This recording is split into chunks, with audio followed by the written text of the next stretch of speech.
Sorry, I had to chop the earlier video. Maybe it was almost 10 minutes and YouTube might restrict the uploading. So I decided to split the video into two parts. In the previous one, we saw how to, it's kind of straightforward to attach it to the gas container, and then you open up these legs and keep it standing. Now I have a lighter with me. Like we mentioned in the previous video, do not use the flame or do not try to light it until you are sure that this is clockwise reached and tightened to its maximum limit. So if you look at the container from the top and you see this plus and minus signs, you have to move the clockwise from minus to the plus sign and ensure that it is completely tightened. Otherwise the gas would be leaking and then you don't want to get into a unpleasant situation. So now I am having a lighter with me.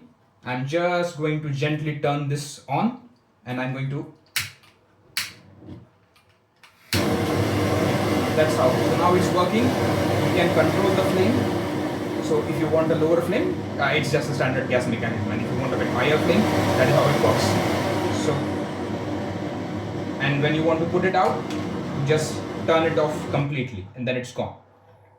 Now there are many more things that the documentation has warned. It's really nice documentation, so the ones who are enthusiastic can actually go through it. It has steps for several kind of fuels, which I will try in the future. But the most important tip is that, let's say you use it for now, or you use it once or twice, but then I'm actually already smelling the gas, even if I've closed this thing.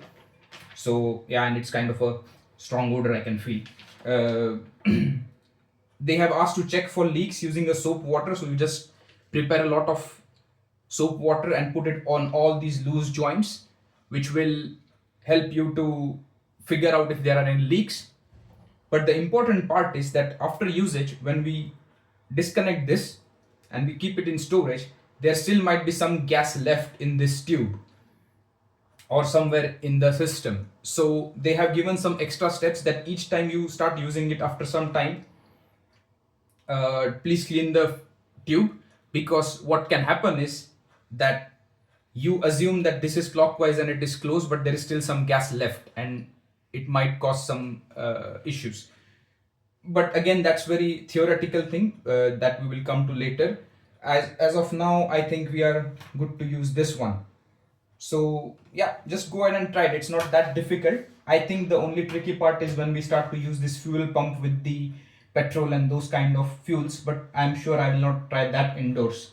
So yeah, please let me know if you feel that I have missed something. I will try to improve. Thank you.